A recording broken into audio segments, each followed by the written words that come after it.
LIVGolf and the PGA Tour's stunning merger didn't just confuse fans, it blindsided the very people who fought hardest to protect the PGA Tour when the war was at its ugliest. And no two names stand taller in that story than Rory McIlroy and TigerWoods. These were the men who stood on the front lines, who took the hits, answered the questions, and defended the PGA Tour through every chaotic chapter of this bitter saga. So when the announcement finally dropped, one question echoed across the golf world louder than any headline. Why were they kept in the dark? Stick around. Because the truth behind how this deal went down and who was left out reveals a level of tension that still hasn't cooled inside the locker room. For more than a year, golf lived in a state of open warfare. LIVGolf arrived like a wrecking ball, flipping the sport upside down with massive contracts, aggressive recruiting, and Saudi-backed funding that challenged everything the PGA Tour stood for. The divide wasn't just about money. It was about loyalty, tradition, and the future of the game itself. In that chaos, two of the game's biggest stars stepped forward as the loudest voices defending the PGA Tour and Commissioner Jay Monahan. Tiger Woods and Rory McIlroy didn't just issue statements. They carried the tour's message publicly, repeatedly, and at personal cost. They answered questions no one else wanted to touch. They took criticism from fans, players, and media, and they stood firm while the pressure kept rising. That's why the shock hit so hard when players across both tours suddenly learned their futures had changed overnight.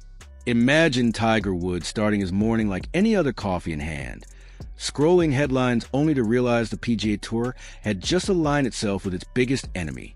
No warning, no call, no heads up. Just a breaking news alert announcing a merger that would reshape the sport forever. The PGA Tour, the DP World Tour, and Saudi Arabia's public investment fund, the financial engine behind LIVGolf, were now joining forces to create a new commercial entity designed to unify professional golf. The announcement sent shockwaves across the entire sports world. LIVGolf, the league that spent over a year tearing the sport apart, was no longer the outsider. It was now part of the future. This merger wasn't small. It combined the PGA Tour's marketing power, the DP World Tour's global reach, and the PIF's deep pockets into one massive for-profit operation. The PGA Tour will remain a 501(c)(6) tax-exempt organization, but the newly formed, jointly owned entity still unnamed would operate as a commercial powerhouse. Even more shocking, this deal officially ended the bitter legal war between the PGA Tour and LIVGolf. Lawsuits were dropped, court battles vanished, and suddenly, LIV players had a path to reapply for PGA Tour or DP World Tour membership as soon as next season. For many players, that was the real gut punch. Jay Monahan addressed the chaos during a players-only meeting in early June at Oakdale Golf and Country Club in Toronto, just days before the RBC Canadian Open. This wasn't a routine briefing. This was damage control. The mood in the room was tense. Arms crossed, faces tight, trust shaken.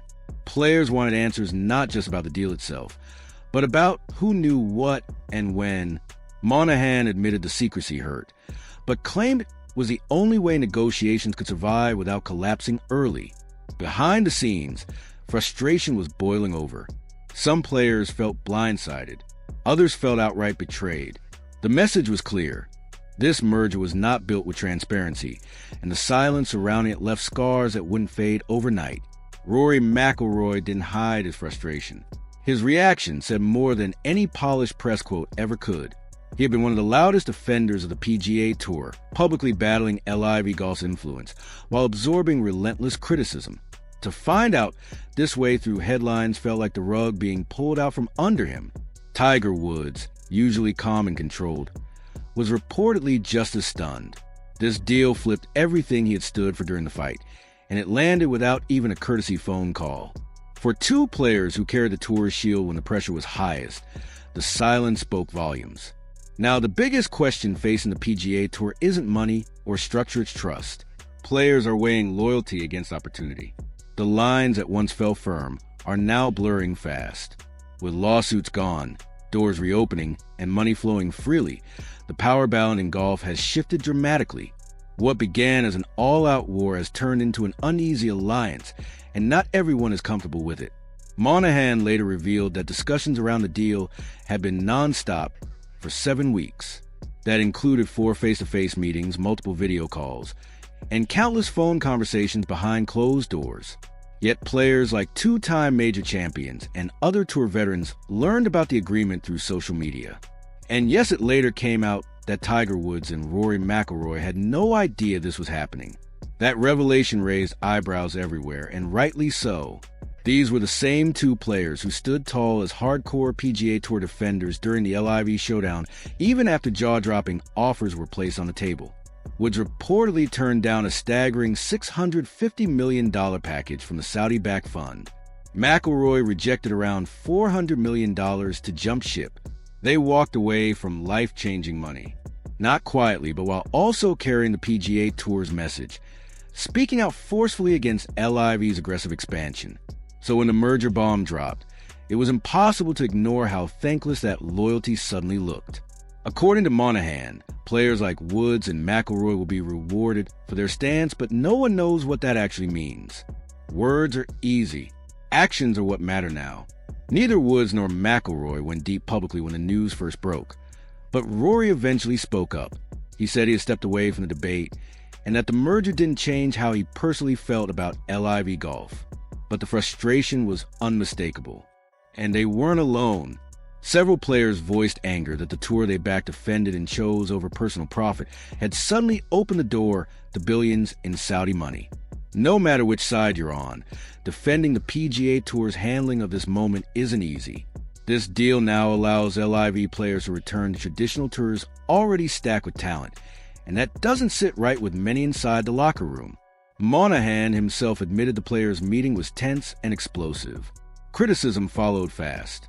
Many pointed to hypocrisy, especially given Monahan's previous statements condemning Saudi involvement in golf. He had once drawn hard moral lines, even referencing Saudi Arabia's links to 9/11. Those words are now resurfacing and hitting harder than ever. Monahan acknowledged the backlash, saying, "I understand that I'm going to be called a hypocrite." He added that his past comments were based on what he knew at the time and that circumstances had changed. That explanation didn't calm the storm. To many players and fans, it sounded like damage control rather than accountability. The same leadership that once preached morality now embraced the very funding it condemned, leaving those who defended the tour feeling exposed. Behind closed doors, confidence cracked. Players began questioning who truly has a seat at the table and who is simply expected to fall in line. When leadership speaks one way and moves another, trust erodes quickly. This moment exposed just how fragile that bond had become. For Rory McIlroy, the pressure was visible long before the deal became public. As others stayed quiet, he became the face of the PGA Tour's resistance. Every press conference turned into a battleground. Every quote dissected. Every move judged. That kind of weight doesn't disappear when you tee it up. His performances dipped. After missing the cut at the Players' Championship, Rory admitted what everyone could see. He just wanted to get back to being a golfer. Nothing else. Technically, he got his wish. The saga is over. But not in the way he or TigerWoods ever imagined. What stings most is how fast the narrative flipped. They stood firm when the pressure was wild. They took the hits. And when the dust settled, the ending wasn't written by the players who sacrificed the most. The war ended, but the terms felt wrong. Late night calls. Silence. Headlines before conversations. It all added up to a moment that still doesn't sit right inside the locker room.